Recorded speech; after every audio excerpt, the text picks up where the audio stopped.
Let me tell you something you already know. The world ain't all sunshine and rainbows. It's a very mean and nasty place, and I don't care how tough you are, it will beat you to your knees and keep you there permanently if you let it. You, me, or nobody is gonna hit as hard as life. But it ain't about how hard you hit. It's about how hard you can get hit and keep moving forward. How much you can take and keep moving forward. That's how winning is done. Pain is temporary. It may last for a minute, or an hour, or a day, or even a year. But eventually, it will subside, and something else will take its place. If I quit, however, it will last forever.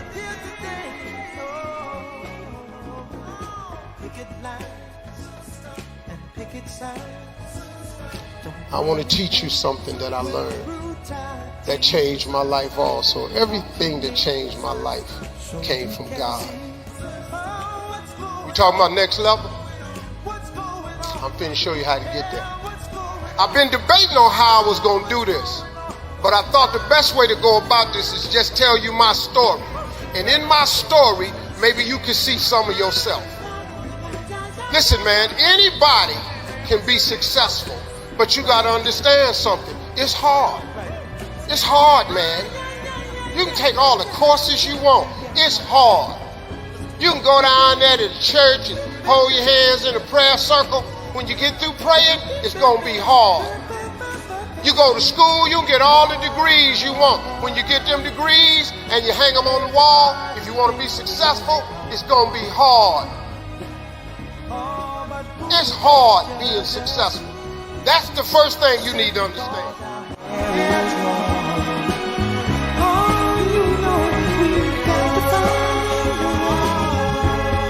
Bring some understanding here today. Pick it loud. And the difference between a champion and someone who's forgotten is that a champion shows up. That's the only thing. Every day shows up. Gives himself a chance to make a difference. Because success doesn't know these things about cold or early or tired. It just knows if you showed up or not. For some of you, when you do what you do, you act as if you have another opportunity. Every opportunity is the last opportunity. You can't just say you want it. You can't watch the video and say, I want it as bad as I want to breathe. It's cute to say it. But when it's showtime, when the sun comes out, you got all the books, you got all the tapes, you got all the access. Now it's time to hunt. If it was easy, everybody would do it. But if life's got you down, I need you to get up and prove them wrong. It's gonna rain sometimes. I will. You're gonna feel discouraged sometimes. I will. No matter what the obstacle, I will. I will. I will.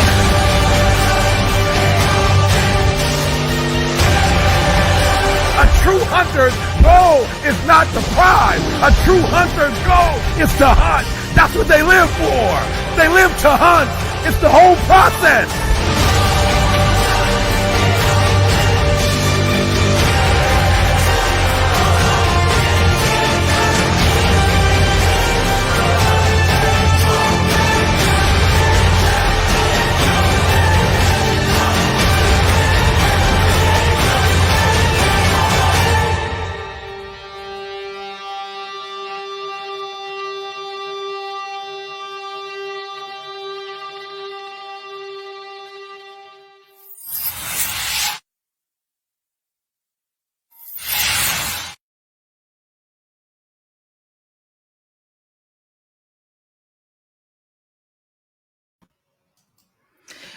Well, good evening, everybody. This is, I want to welcome you to Soul Talk with Leo and Norma.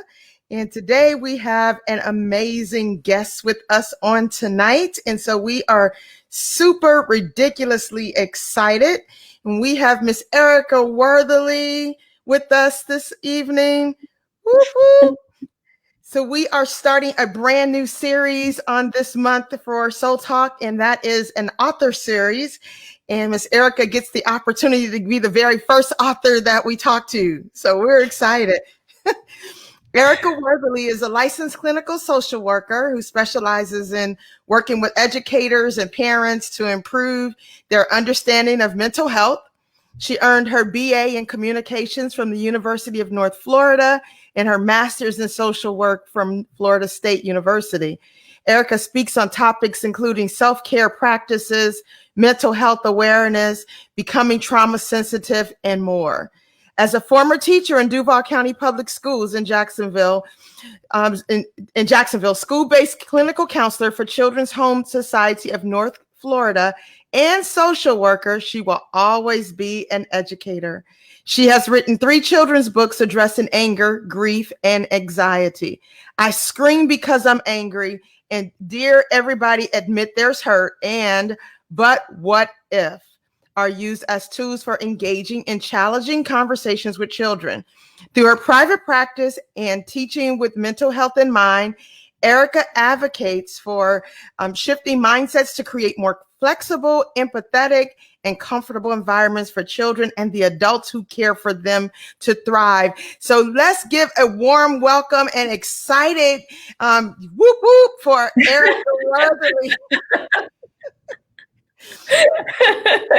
I am ridiculously excited, seriously, because not only is Erica one of those great educators and authors that we get an opportunity to interview on tonight, but Erica is also a good personal friend for many, many years now, and I think more like a sister than a friend. Right. So we are super excited to have her here, and I know it's going to be an amazing conversation. So, Erica, are you ready? Yes, I am. Okay. So as we mentioned, Erica has 3 books. I Scream Because I'm Angry, Dear Everybody Admit There's Hurt, and then But What If? And tonight we're going to be talking about one of those books in particular, and that is Dear Everybody Admit There's Hurt.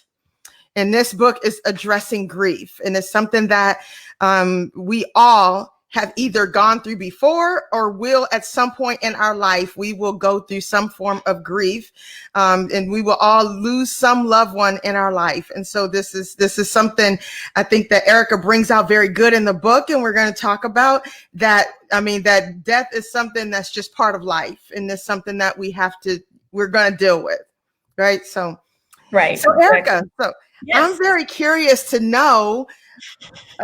Obviously, I mean, you know, when an author writes a book, there's a reason for it. And so I'm real curious to know, and I think our audience would be as well, what caused you to write a book on grief? On such a subject? I worked with children as a school-based counselor. I worked with elementary age children. And there were 3 topics that came up most often in working with children, and that was anger, grief, and anxiety, which is why I chose those topics for my books. But specifically with grief, what I was finding out from the children was they would have a death in the family or a death of a loved one, and nobody would really talk to them about it. So they couldn't understand grief, the grief process. They didn't really know what to expect. They weren't really sure how to feel. And for small kids, you were having all of these emotions, but don't necessarily know how to label it as grief without an adult assistance. So that's why I felt it was very important to write something that to help to have that conversation with kids. Awesome. Well, so I'll tell you, when I first got your book to start reading it, as soon as I opened the book, on the very first page, you wrote something in that book. I don't know if you write that in every book every one of these, but I just felt special. I felt like I had this autographed book that was personal, but it was something that was very powerful that I thought was in there. So I'd like for you to just kind of share what that is and how that comes about to where it's a real serious thing, and it's for all of us. We all can deal with this. Right. What I typically write is allow the tears to flow. A lot of times people want to hold on to the emotion and they won't just let it happen. They feel the need to hold back tears. But when it comes to tears, they can be tears of joy. There could be, or tears of sadness. It could go either way. But just allowing that, because it's cleansing, to allow the tears to just fall without trying to hold them back. Wow. Wow. So cleansing, I'm getting that. That's a word you may hear again, that the tears are cleansing. So you said, you make a point in the book and say, grief is not something we get over. It's something we get through. Yes. So can you share a little bit about that?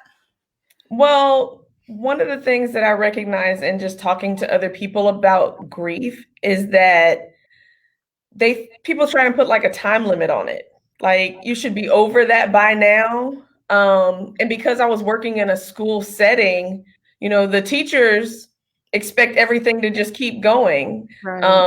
The people that are in administrative roles or the disciplinarians don't understand that some of the acting out behaviors or some of the crying is related to the grief. And they're like, no, but you have school. You got to do your homework. You got to, and they expect you to just keep plowing through without acknowledging the fact that a child is hurting.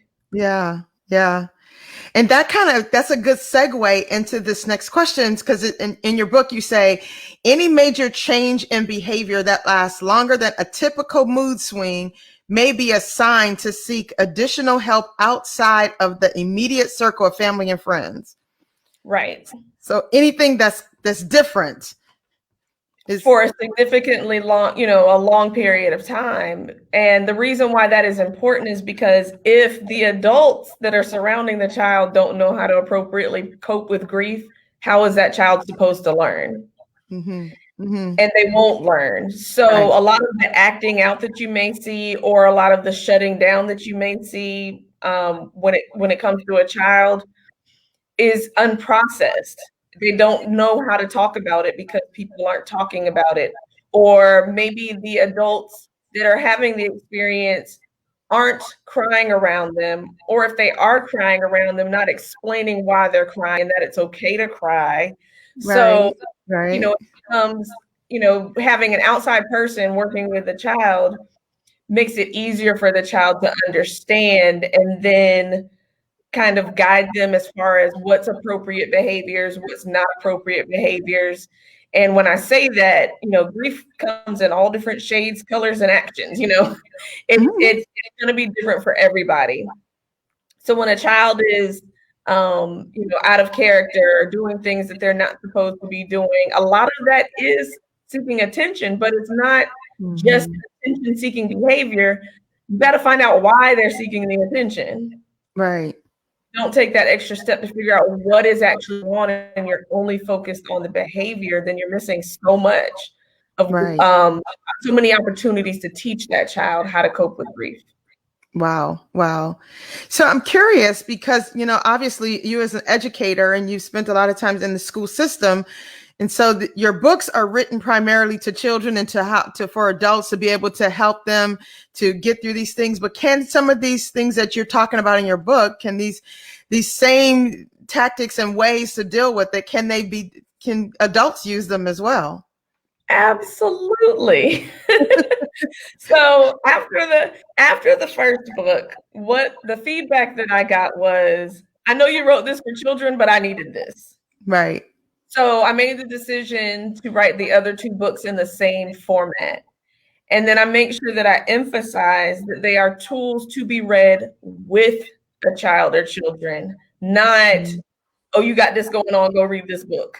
Right. It's not that kind of book. It's, okay, come sit next to me and let's go through this together. That's what it's intended for. Awesome. So that the adult can get a better understanding if they don't have it already, or if maybe the adult is going through that grieving process at the same time, and it can facilitate conversations about what each person is feeling. Right. And those moments is how you teach a child about grief. and Yeah. ways to grieve and ways to relieve some of the pressure of grief. Mm-hmm. So you brought up a really good point there, and I was kind of wanted to circle back on when you were talking about kids and when they're going through grief and where they may be acting out and different things like that. So we obviously can see the effects of what grief does and acting out with kids. How do adults act out though? I mean, or is there a factor? Sometimes? Adults act out almost the same way sometimes. They're just bigger. I mean, and that's the truth. They can get really abusive with their language, with their actions, withholding emotions from or withholding from those that they love, or even and that's like on the kind of negative side, but even on the opposite side, like trying to hold on too tight to other people. And they don't necessarily want that much attention. Wow. You know what I mean? So it's like, wait a minute, we gotta find some kind of balance. Yeah. So absolute adults do the same thing. So for children where they may seem like they're being clingy, no, they're nervous because is this gonna happen to you? So I need to be with you to make sure this doesn't happen. Adults do the same thing. Yeah, yeah. There's some good comments that I'm seeing too that's coming across the screen where people are really understanding and maybe they have dealt with it themselves, or maybe they've seen it where people, as adults, how as adults we act out differently, but it's still, like you said, acting out. So that's something really, really serious. So you use a particular animal in your book that I thought was like so creative, because it was a good correlation between what they would see as something huge, in the natural sense. They see something that's huge and they can kind of correlate this huge animal with grief. So can you talk a little bit about that? Yes, this was actually an idea that I had while I was driving. Not always the best place to have ideas, because then you're afraid that you're going to forget by the time you stop. The good news is I remembered. So I was thinking about, when working with kids, some kids, still have challenges with phonics and things like that when they're reading or learning to read. And so what came to mind is what could the word grief look like to a child if they've never seen that word before? Mm-hmm. And the thought that came to mind was a giraffe. Similar letters. Yeah. Yeah. Similar letters. It starts with a G. It has R in it. It has an I in it. It has F in it. It has E. Similar letters. And so when I was working on the book and working with the illustrators, most of the illustrations were already done. So this was almost a last minute, not technically last minute, but it was a later idea that I decided would go good at the beginning of the book, to draw a picture of a child drawing a giraffe, as if you give a child a worksheet and the child is expected to read the instructions. So what is grief? Okay, I'm going to draw a giraffe because that's what it looks like to me. Mm-hmm. But as you mentioned, the image of a giraffe is one that stretches tall beyond, where a child would be, something to look up to. Right. So it could be a positive image as well, to give that image of all of the range of emotions that you feel when you're grieving. They can, be from anger to joy and happiness and everything in between. Wow. That's good. Yeah.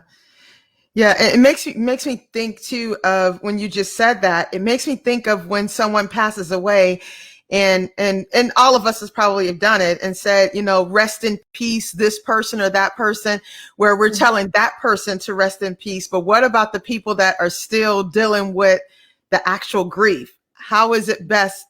That they're not really resting in peace.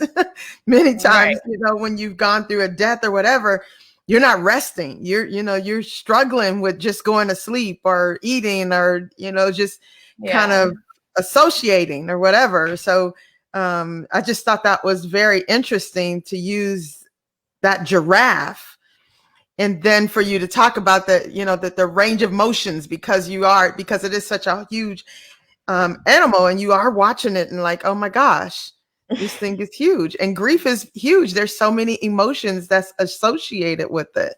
Right. Yeah. Right. And I'm sure as a social worker, you get an opportunity to see many more emotions than what a typical person would be able to see. Because, in a natural, for us, those of us that are not, social work trained, we'll just see somebody that's going through it and it's like, okay, I know you went through this, but, we rest in peace. I love you. We're here for you or whatever. But you actually have words that you can say to a person that can help them go through it.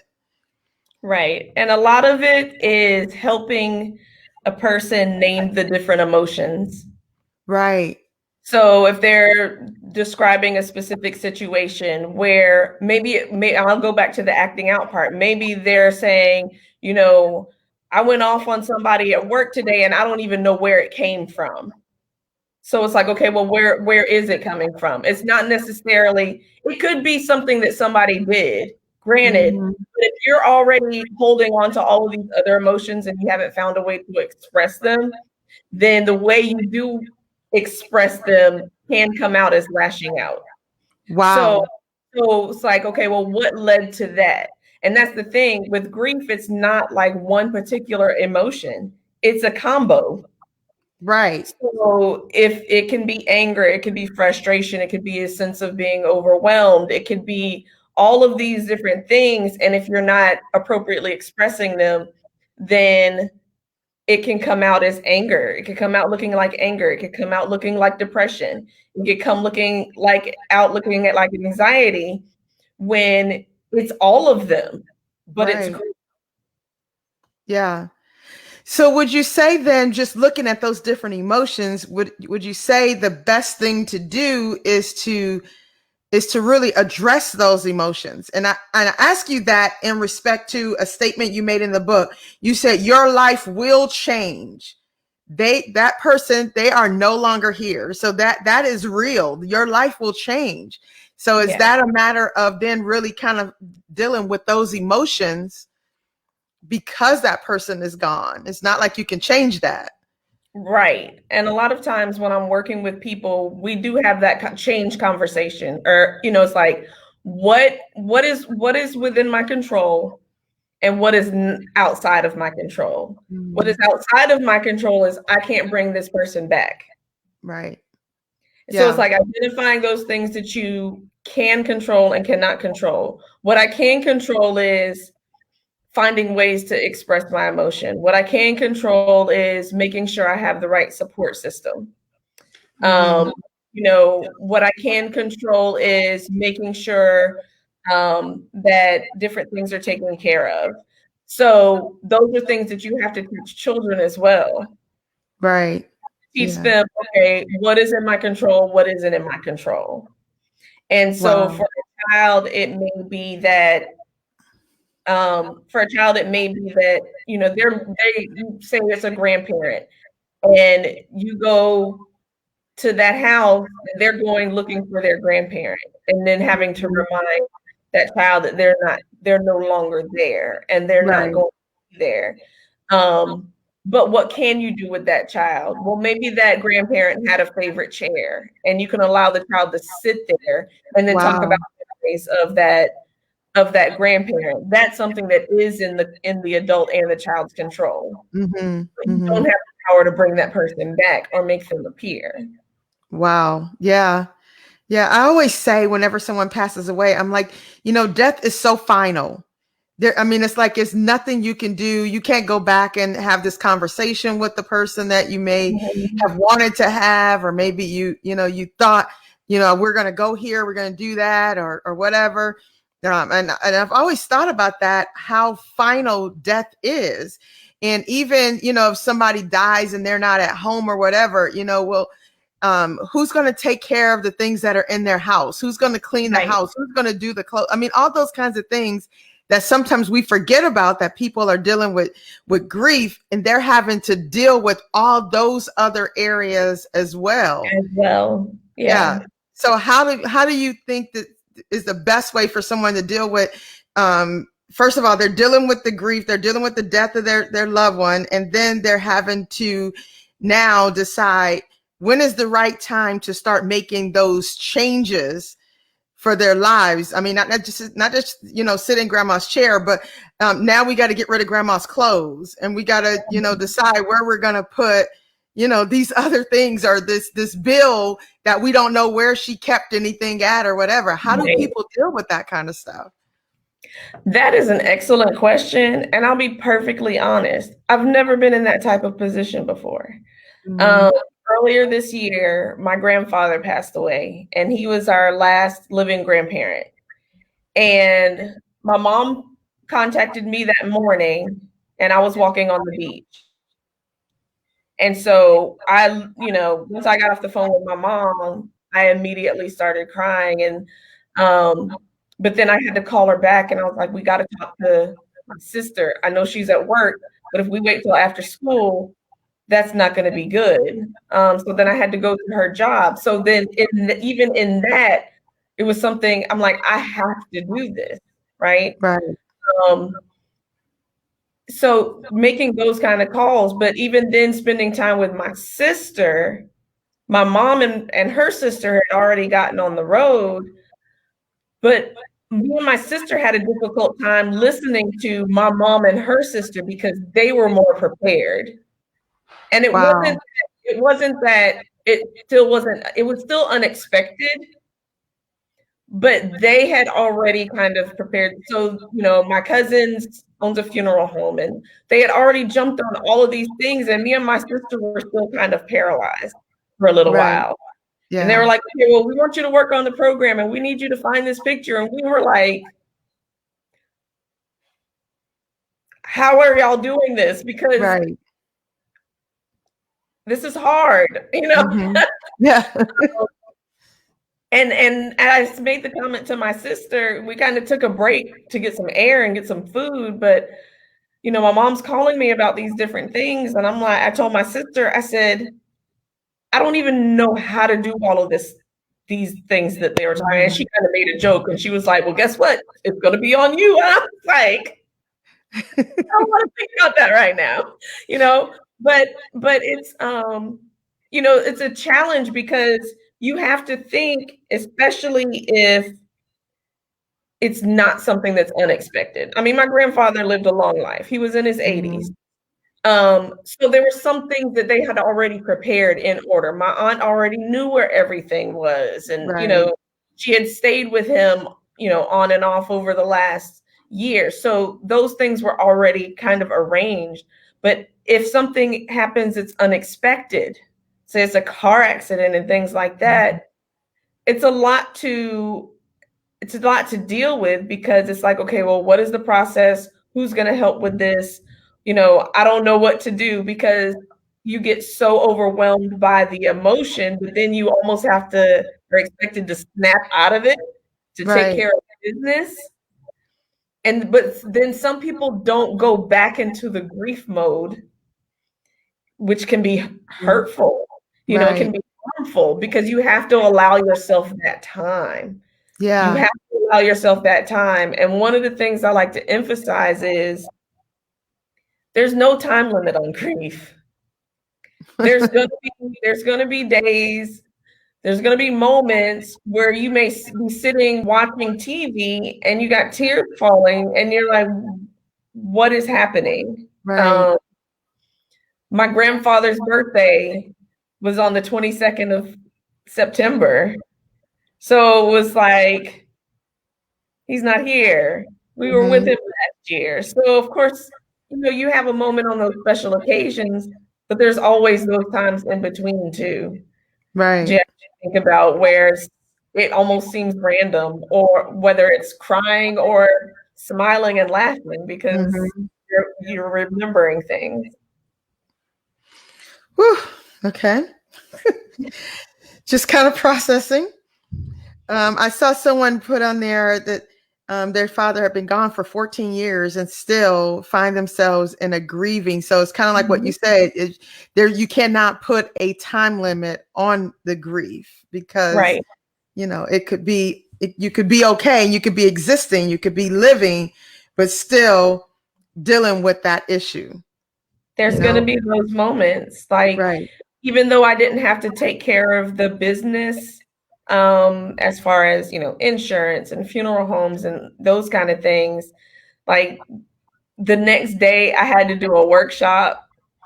The Saturday after the funeral, I had to do a keynote address.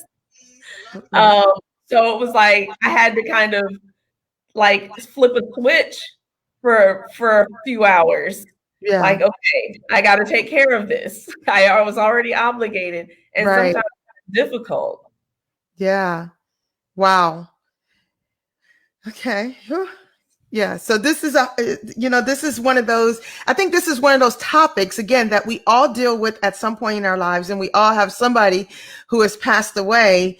And we have those times. I think it was Corinne that just put something on about she couldn't understand why she was feeling sad until she realized, like you were just talking about, Corinne being your daughter, talking about that it was it was his birthday. And so you're not really understanding. And I think sometimes when we think about grief and dealing with death and sicknesses or people dying, and even unexpected or expectedly, whatever it is, I think when you look at, birthdays and Father's Day, Mother's Day, Christmas, Thanksgiving, all those kinds of holidays. I mean, I know you guys used to drive all the way to the country, I guess it was, to see your grandfather every year. Yeah. And so now, you guys had a certain time that you did that every year. So what do you do? And I'm not asking you, it's just more of a rhetorical question, really. But what do you do for those kinds of situations, right? Where this has been who you are. This is what you've been doing since a little girl. And so now here you are. It's this time again. It's time to go to granddad's house and there's no granddaddy. Right. How does somebody deal with that? Yeah. And that's something, I still have, we still have family there. And so I was actually thinking about that last week on my grandfather's birthday. I'm like, I still want to go visit my family because it was a part of what we did at minimum once a year, Right. But up to 3 times a year, maybe we would go, but, which was a little bit different from when my dad's father passed away, because we haven't been back to the city. We hadn't been in Sumter since that happened, but we were already kind of prepared not to go back. So it was a different situation. But I think it's really important to preserve memories, but at the same time, you have to develop different routines. Wow. That's good. That's good. Yeah. So that's interesting, because that was part of what I was going to ask you about, not next, but since you said it, we can segue there. As far as creating new routines and new, just now you've got to do something different than what you had been doing. So how important is that for people? I think it's really important to facilitate the healing process. Because a lot of times that hurt, when it's not dealt with when it's not dealt with appropriately, I'll say it that way, when it's not dealt with appropriately, can fester. So you think of like a sore, or you develop a sore or a wound, you have to care for that. If you don't care for it, there can become an infection. Sure. Right? Sure. So once you develop that wound, or that, or you have to do something different than you were doing before. Right. In order for it to heal. Yeah. So you have in your book, grief recovery skills and activities. So you specifically pointed out some different ways of what you were just expressing.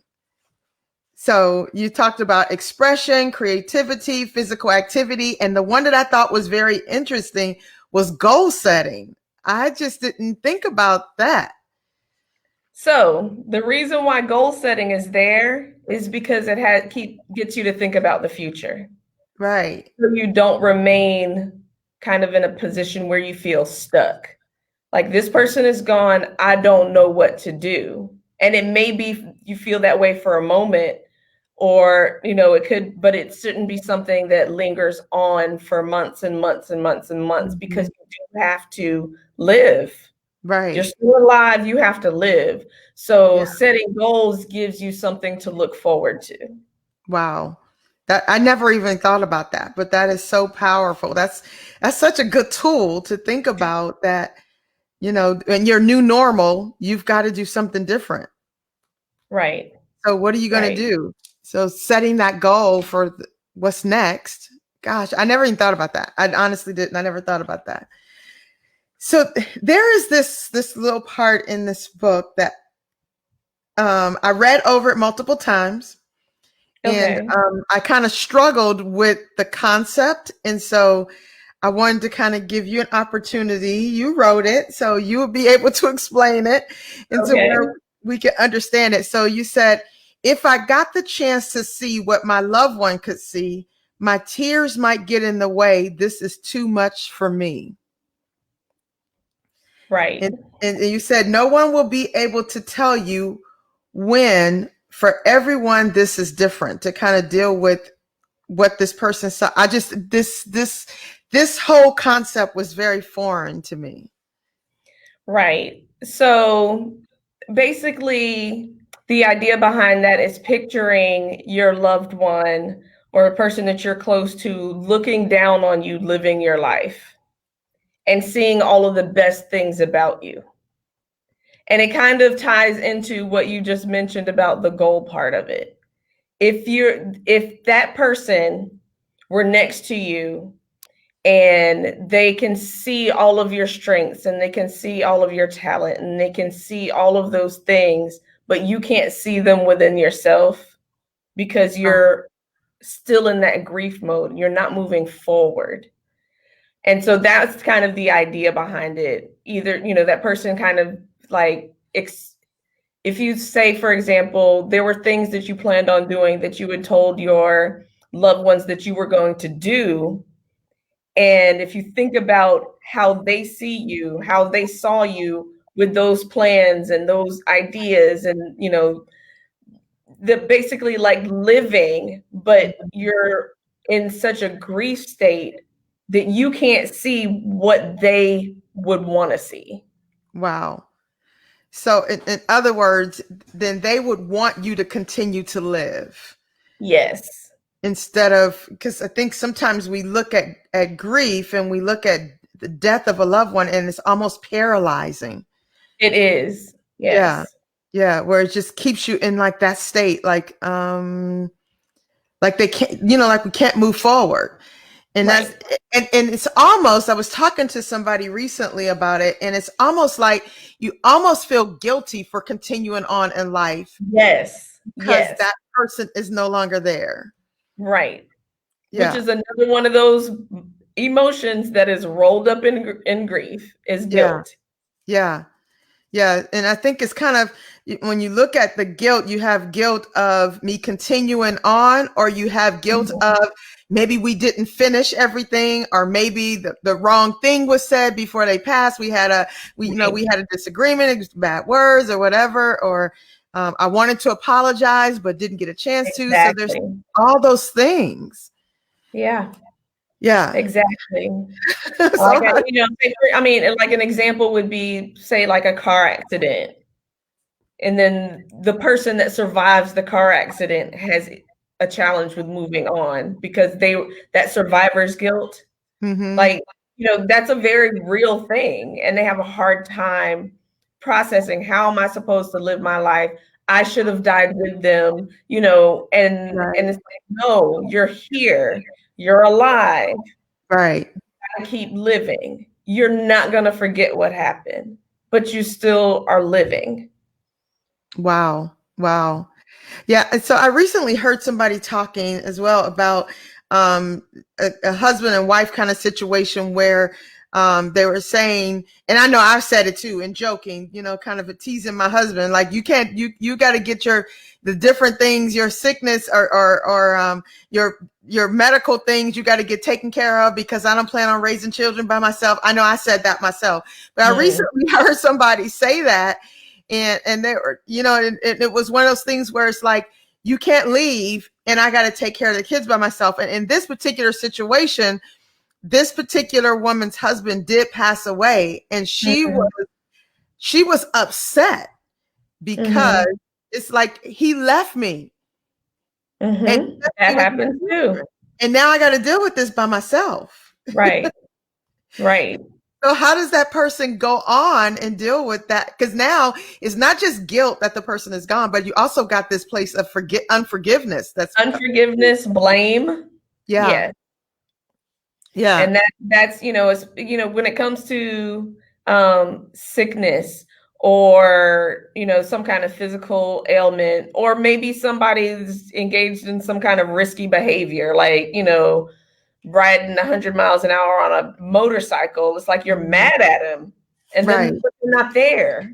They're not there for you to yell at. They're not there for you to cuss at. They're not there. Right. So, but you're angry because they aren't there. Right. And maybe they should have been.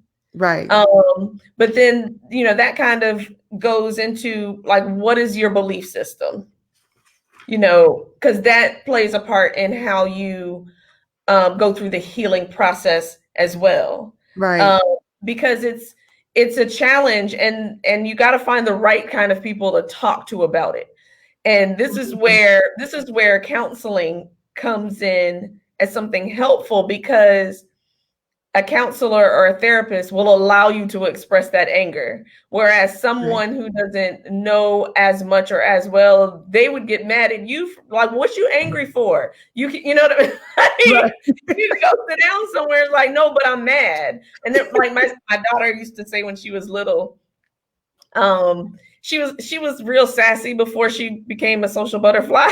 So she used to be like, I remember those days. You know, she used to tell me, you mad, be mad. Well, being in a trusting counselor therapeutic relationship, I'm going to let you be mad. And then we're going to dissect what are the reasons behind the anger. You know what I mean? What are the reasons behind those different feelings? And so it's always a challenge. There's no like cookie cutter approach. It's always going to be trial and error.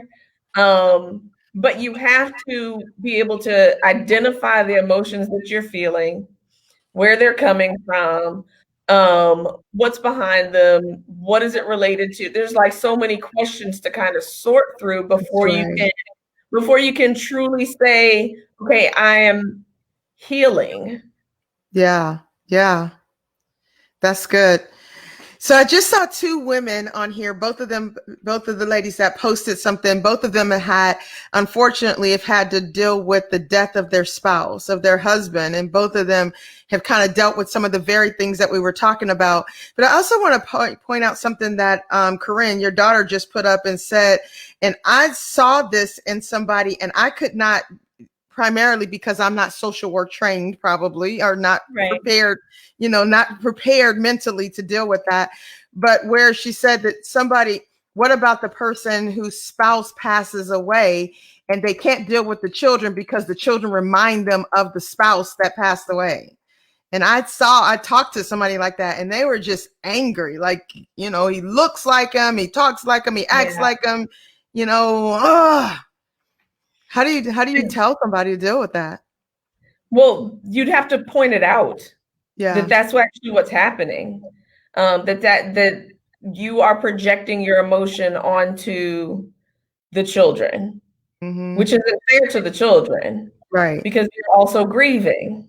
Yes. And it's happening in different ways. Yes. That's so it's good. like, okay, how do we cope with that? That's where, like, like looking at the different strategies and things like that. So, you know, being able to allow each of the children to express how they feel. Because it's not just the spouse that's hurting, the kids are hurting too. And it's Right. kind of like what I was talking about in the beginning. Something will happen, but the kids are kind of left out of the conversation, Yeah. and they need to be brought into the conversation so they can understand. Okay. So maybe instead of the spouse that is still here saying, I can't deal with you, Mm-hmm. the opposite needs to happen, where you draw them in and say, this is Wow. what I love about you. This is what I remember about your mother. This is what I remember about your father, and share that with it, as opposed to just looking at it as, oh my God, you look just like him, I can't deal. No, think about all of those positive things, all of those wonderful things Right. remind you of the person that's no longer there, that is Wow. within the children. Yeah, yeah. That's really good. And one of the ladies just said that her kids, all of the kids look like the father. But she found it comforting, which is, Right. the opposite of that, being upset about it. So I want to ask you something about grief. So obviously we're talking about grieving as it relates to the passing of a loved one, but it seems like you can have those same kind of feelings with grief if you lose other things. Maybe the person didn't die. Maybe there was a divorce or a job relationship or church relationship or whatever. Can some of the very things that you're talking about in this book, can they still be used for those areas as well? Absolutely. And like in the beginning of the book, it's a note to the adults, and that's something that's mentioned. Grief doesn't only apply to death. It's any type of loss. Mm-hmm. So it could be, as you mentioned, a divorce. For a child, it could be maybe their friend moved away. Mm-hmm. And they're not going to see them anymore. And they know Wow. they're not going to see them anymore. Like when we were growing up, we were Navy brats. So like every 2 to 3 years we moved. So like we knew we knew we were going to make friends, but we also knew that it's only going to last 2 or 3 years before we move again. But things like that can cause grief, especially if they develop a real relationship. As you mentioned, job loss. It could be for a child changing schools, missing their teachers. You know what I mean? Wow. Those breaks, those disruptions can also ignite grief. So I like that you just used the word disruption, because that disruption could signal a whole bunch of different things in our lives. And so what you're saying is that those feelings of disruption could bring on the feelings of grief, into where now you got to deal with that as well, with that person, with an adult, with the child. That is so good. That it is. That's just because sometimes we miss those things, and sometimes it's almost like there's something wrong with us when we start to really deal with the life situations that we deal with, and we feel like that we have to almost compartmentalize what we're going through. And so what this looks like, what this sounds like, is what you're saying. You don't necessarily have to compartmentalize grief. It doesn't have to just be if somebody dies. These things that are real major disruptions in our lives could really be grief. And where people are, I just want to get in the bed and cover my head. Right. Absolutely. Yeah. I mean, breakups are major, but also think about the impact on the children. The parents may be cool with separating, but the children are going to go through some emotions about it. You know what I mean? But there's so many different examples of a separation that can cause grief. Yeah. Yeah. Yeah. There was a message. I missed that last comment that I think it was Jason that made. It was something to the effect of when you're leaving and losing a job.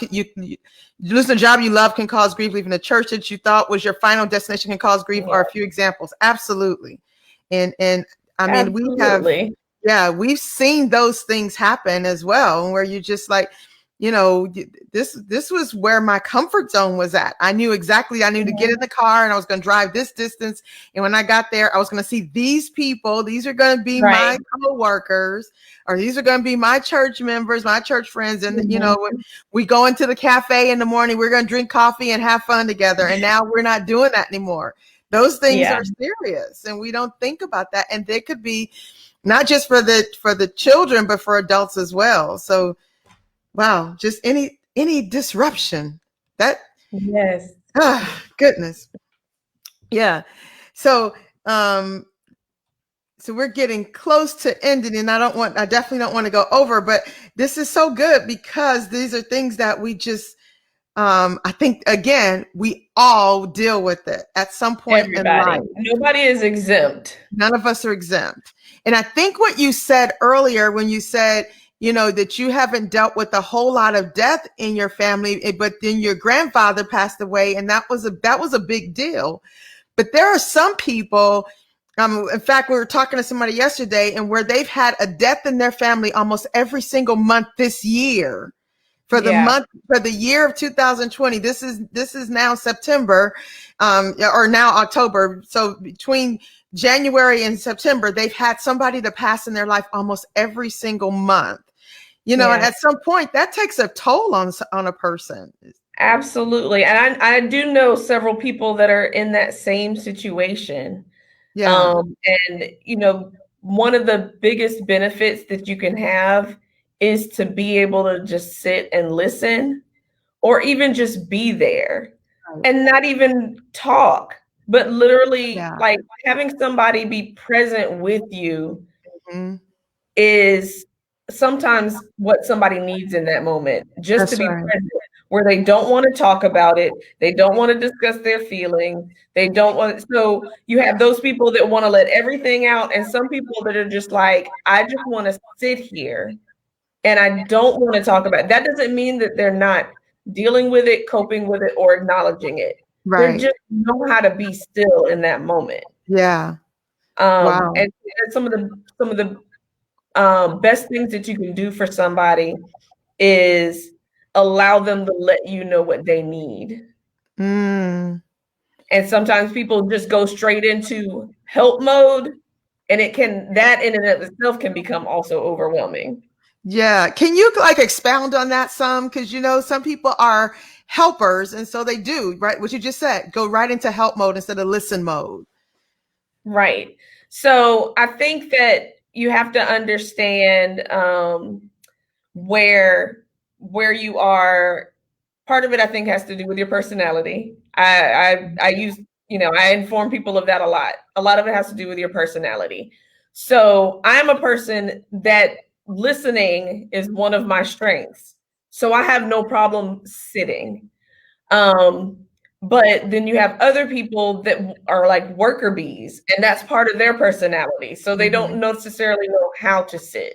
So it's important for people that are like that to know, okay, what is something I can do without impeding on this person's space while they're grieving, and without, you know, getting in the way or feeling like I'm getting in the way, but still be able to support. And so the best thing you can do is ask. And if they say, I don't know right now, give them that space until they figure out what they need. Wow. I know someone who had a spouse pass away earlier this year. And it's something that I had mentioned as well earlier this year is designate somebody to field all the helpers. Yeah. Yes. So, yes. You know, like basically like I can deal with you right now. You deal with everybody else for me. Right. Kind of like a shield. That's good. Yeah. And that's helpful for a lot of people too, so that you don't you have the space to feel what you need to feel, to do whatever task you need to take care of without, you know, people constantly calling or knocking on the door. It's okay to turn things off. It's okay to turn off notifications. Right. It's okay. As long as at least one person knows what's going on with you, you know, or, you know, at least one person. Right. So you're not just like dropping off, because that will send alarms. Right. But, you got to be able to, if you can't express it, have somebody designate that knows you well that can say, hey, here's what's going on. Here are the ways that you do this. Right. Yeah. I love that, because that I've been that person for people in the past, and filled all the questions through me, or you need to talk to that person. Don't go directly to them, because sometimes people are they're trying to do everything they can just to exist right then. They don't have time to try to function and make decisions and all that. Yeah. Yeah. So, as Christians, sometimes we, and I know for me, coming from the old church, I grew up in church. I think my parents brought me from the hospital directly to the church. So, and growing up in the church many years ago, we were not taught to ask for help or to get help from medical professionals. Essentially, it was like, all you need is Jesus. Yep. And people were having all kinds of problems. And so since then, I have learned that we can have Jesus and a therapist. Right. Yeah. Or we can have Jesus and a counselor, or we can have Jesus and go to grief counseling. And so I think sometimes we have, as Christians, we have forgotten that God has given people like you that have that ability, giving you the anointing to even be able to help people like us, that may be going through things. Can you talk, and I know we only have a couple minutes, but can you talk like really briefly about the importance of, even though you could be a Christian, still getting help, still asking for help and going for that help? I think I usually relate it in these terms. You go to a medical doctor. You trust the medical doctor, and you go to church and you pray. Right. So that's good. If you're expecting the doctor to be able to, and you trust the doctor to be able to deal with things that you can't necessarily see that's going on in the inside of you, why not be able to trust a therapist or a psychologist or a social worker to be able to hear your thoughts and help you sort them out? Right. Now that's a mic drop. Because again, we can have Jesus and a therapist and a counselor and all of those. So oh my gosh, that right there. I think when I have not had to go to a counselor or therapist or anything like that. Not since I learned it, but there was some years ago where I probably should have been in front of somebody on someone's couch, with feet up, and talking, rather than dealing with things and not having somebody to talk through those things, just kind of dealing with it. And I think as Christians, sometimes we kind of get to the point to where we don't ask for help.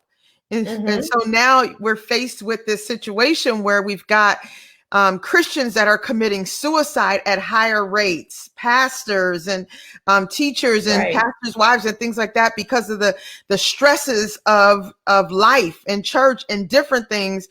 And so if everybody that is listening, hopefully you guys can kind of understand my heart behind this, is that we can have Jesus, we can have the word of God, but we can also go to people like this licensed clinical social worker or a therapist. We can go to people and just say, hey, I need somebody I can talk to, talk this thing out.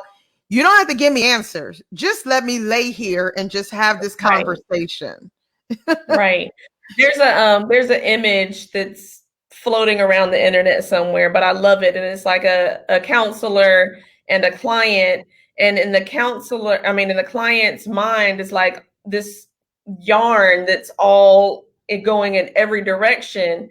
And then you see the counselor like winding it up and like putting it in order. Yeah. Like as the person talks, it's like, okay, let me help you sort this out. And that's what I do. And, it's not the job of the counselor or the therapist to solve your problems, to resolve your issues. But no, here's what I'm hearing. And you say back to that person what they said to you in a way that in a way that helps them understand their own thought processes. Wow. Wow.